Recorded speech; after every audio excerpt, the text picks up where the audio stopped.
When your energy is completely depleted, even everyday life can feel so overwhelming. Maybe you're going through autistic burnout or perimenopause like I am. Maybe you're going through a career change or a breakup. But these big life transitions can greatly impact our energy levels.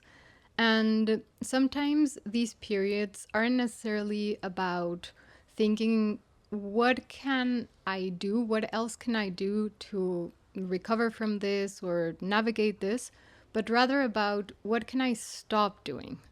So, today I want to share with you some of the things that I have stopped doing, essentially to decrease the demands in my life and open space for new energy and recovery. I'm Pia, and about 1 year ago, I realized I was in autistic burnout, so I've been in recovery mode ever since.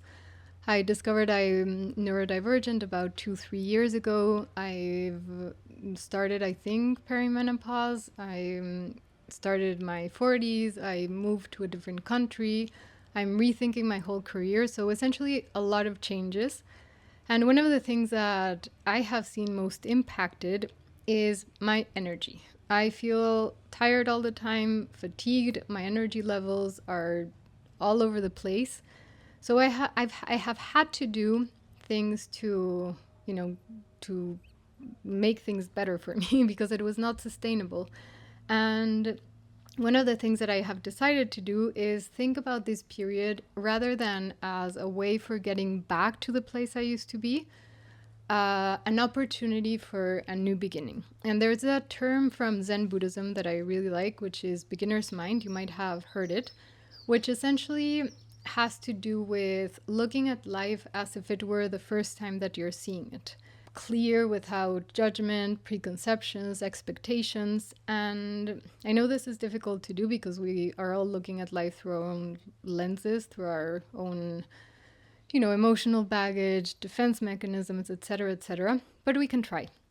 And I'll give you a story so you can sort of picture what I mean. In Zen Buddhist tale, a student comes to see a master. He travels a long way to see him and is very excited about receiving his teachings and starts to tell him about all the books he has read and all the ideas he has discovered and the practices that he's doing and the expectations he has about the practices.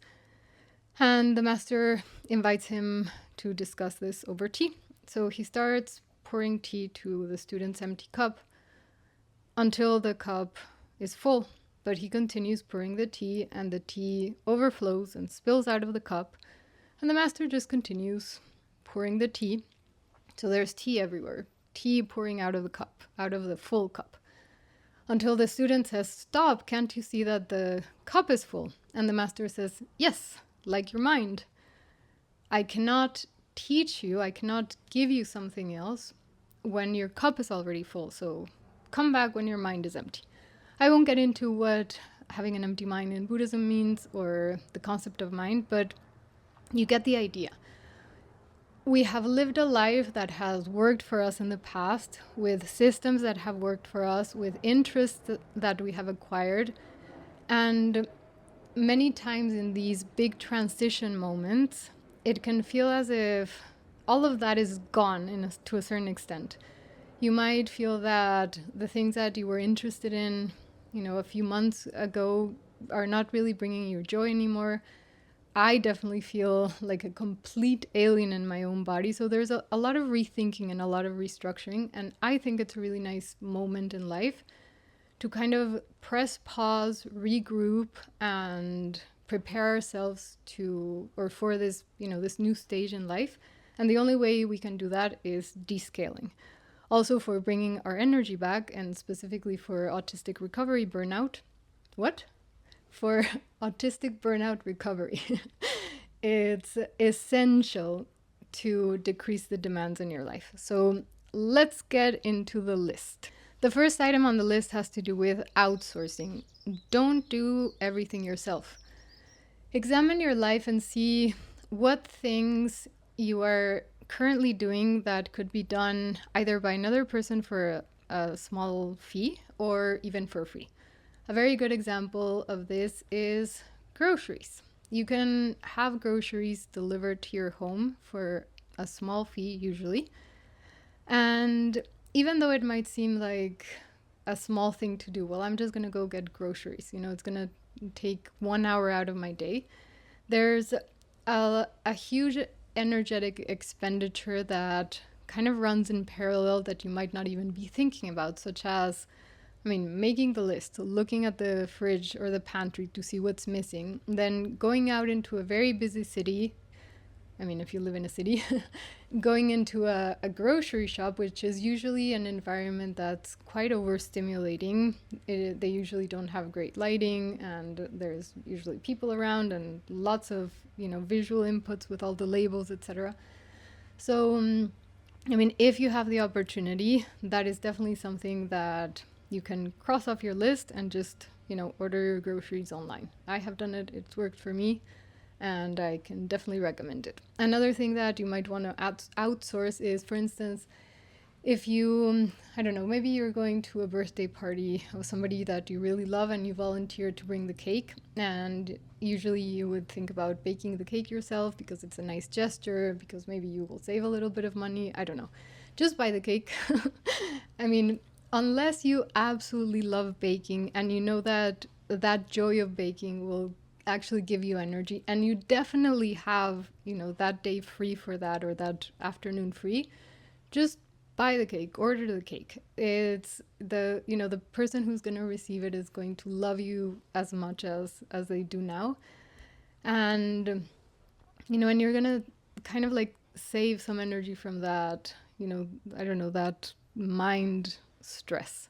But yeah, outsourcing. Don't think that you have to do everything yourself. The next item on the list has to do with social events. Don't go to unnecessary social events. And I almost thought about leaving this one out because it is so obvious. But if you're like me, you might need a reminder of how it's okay to say no. Nobody's going to be offended. Social engagement, social interactions are one of the things that drain the most energy from some people. Unless you are one of those people who really gets energized by being with other people and talking to other people, of course, go and do it, get your energy there. But for many of us, interacting socially means that we have to read the social cues, which aren't necessarily that clear to us. Maybe it means that we have to do a lot of masking because, we're feeling quite depleted or depressed or sad or confused. And we still feel that we need to put up a nice face and a smile and figure out topics of conversation, etc., etc. Even, figuring out how to get to the social event that you're going, wearing, the clothes, which is another one of the items in the list. But it's just, it's a lot. And even though you might think, oh, well, the event just lasts 2 hours, there's a lot of things running in parallel that can greatly drain your energy. So just decline, the unnecessary social events. And one of the things that has worked for me for doing this is kind of like, this is going to sound a bit crazy, but having some like phrases prepared for what to do when, I don't know, maybe you're at work and somebody invites you to something over the weekend, or you come across your neighbor and they invite you to something. So rather than kind of like being caught in the moment, I try to already know what I could respond in those moments. So one of the ones that I use, for instance, sometimes is just, I say, oh, that sounds really lovely. At what time is it? Okay, let me just check my diary and I'll get back to you. That way I don't feel pressured for answering at the moment, and I can go back, kind of like reassess, actually look at my diary and really see if I definitely need to or want to go to that thing or not. One of the other ones that I use is this something that I could confirm last minute? Because if it is, if they invite you to, I don't know, a dinner party on Saturday, and they say it's okay to confirm last minute, you can wake up that Saturday and assess your energy that day. And if you want to go, you go. And if you don't, you don't. And that's it. And it's also nice to ask this because maybe it's something that the other person needs to do planning for. So you can, if they say, no, I need you to confirm now, then you can say, oh, wait, I'll have to decline this time or something like that. So I've put all the items of this list into a downloadable PDF, and I've put some suggestions for phrases you can use in it as well. So you can go to the link in my bio. I guess I'll put it there. Let's go on to the next item of the list, which has to do with clothes. Don't wear uncomfortable clothes. I know it sounds silly, but what we want to do is essentially clear the mind and the body of unnecessary micro energy draining. And of course, this won't apply to everybody, but many of us are quite sensitive to textures and to, like touch and, things on our skin. And if you are somebody like that and you're going out to a dinner party and you decide to wear this, this shirt that's really beautiful but has a weird texture, you are going to be spending energy on managing that uncomfortableness of the texture of the shirt all night. And it might seem small, but it does take a toll. Just, spare your body from that unnecessary energy drainage. The caveat with this one is if you're somebody who loves fashion and really enjoys putting together outfits and wearing them and you feel very cute doing it and beautiful, then you should definitely do it, because it's it has to do with identifying places where our energy is draining. But if that's actually giving you energy and the joy of feeling that is going to energize you more, definitely go for it. The next one has to do with success. Don't measure your success against the success of others. We are all in our own journey. The only measure in success in life should be ourselves. Do you feel happier today than you felt a month ago?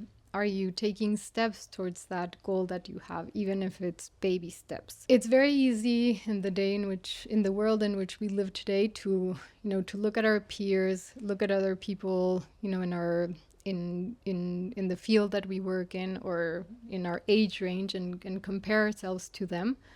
But I mean, it's not healthy. As I said, we're all in our own path. We all are here to learn different things. We all have different histories, different opportunities. And one of the things that drains the most energy, from in our lives has to do with our mind and our emotions. So if we're constantly putting ourselves in a space where we might feel sad or we might feel diminished because we don't feel that we are at par with other people that for some reason we are measuring ourselves against, it's going to be quite heavy and it's going to drain a lot of energy. And I know that this can be difficult. I live with a partner who is, he's an amazing artist and he's ridiculously productive and has amazing projects, and he's always doing a lot of things and achieving a lot of things. And it's very easy to, at this point in my life, look at him and say, gosh, I'm such a failure. I'm so behind with life. Don't fall into that. You are doing great.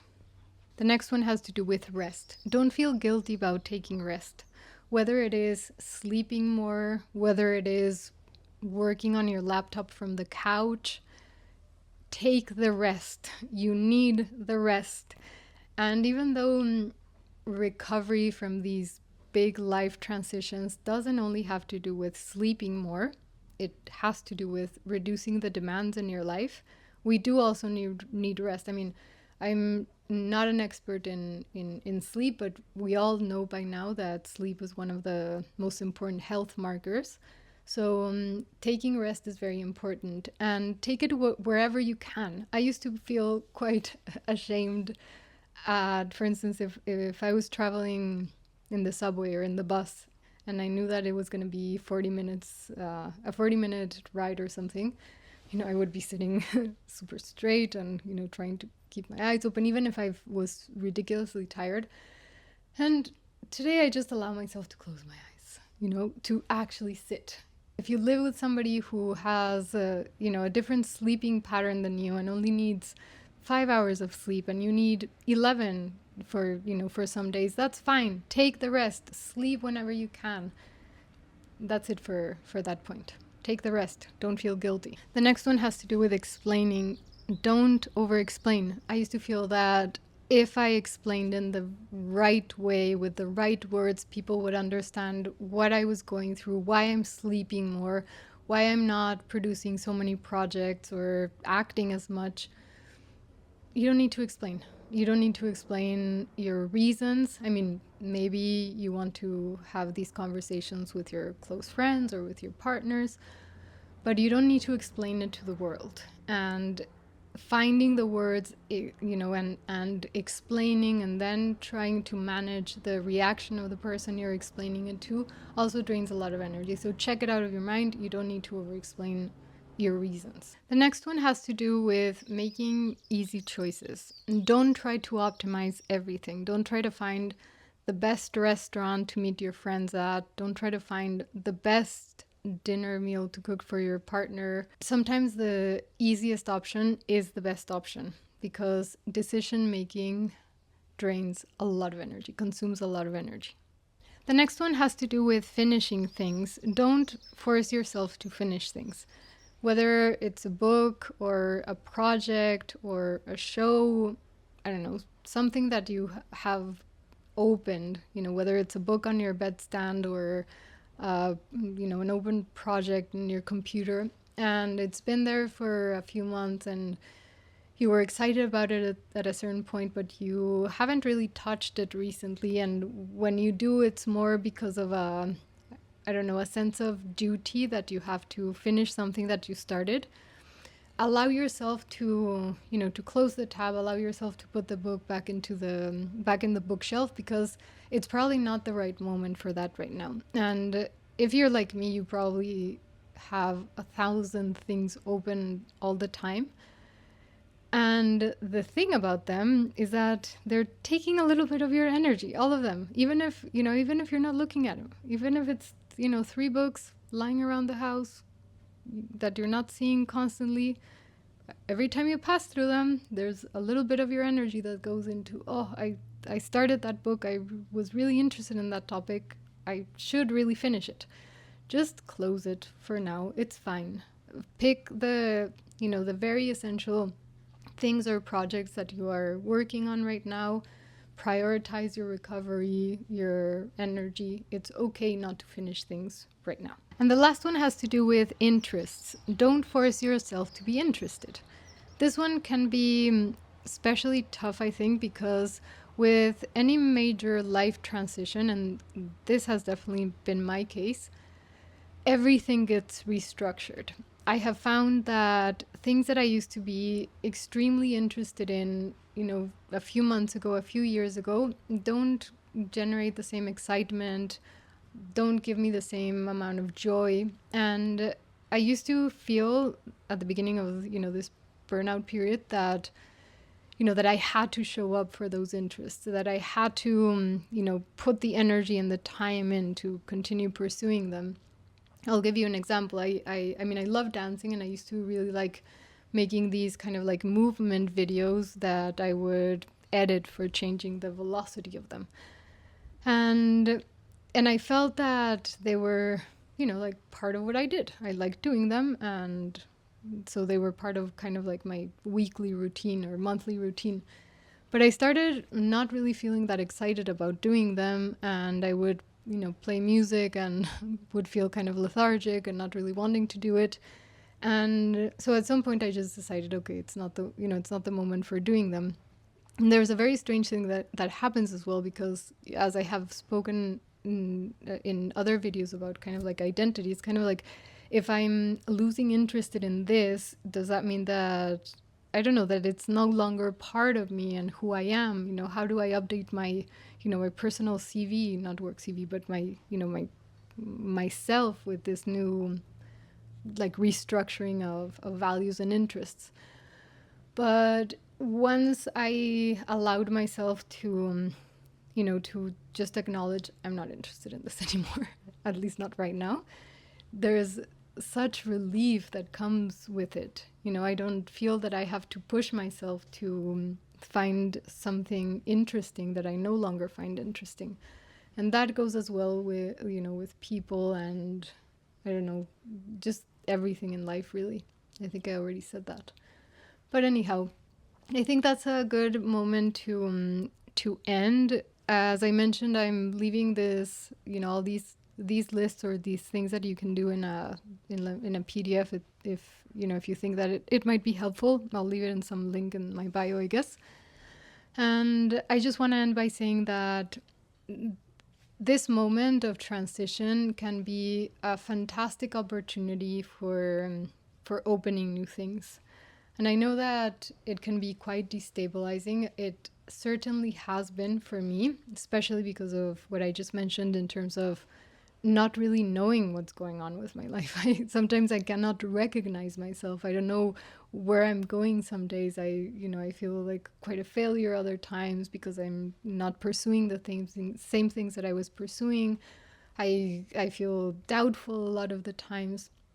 But I feel that if we see this moment or allow ourselves to, create a little pause, like a little pocket of life, where we can really examine what our body needs, nourish our minds as well, our spirit, but also kind of, brush away the things that are no longer serving us to make room for more tea, for making room for, new perspective, new ideas, new energy, new engagement. So that's it for today. I hope you found it useful. If you want to follow along in this journey, subscribe to my channel. I think this is the first time I've invited you to subscribe, but yeah, it helps. But of course, I only want you to do it if you find this useful and you like it. And I'd also be very interested to know, what are your challenges during this period in life? Am I, which items of the list am I missing? Because I feel that with these conversations, we can all take a lot of value from and learn, and hopefully our experiences will be better. Have a nice day.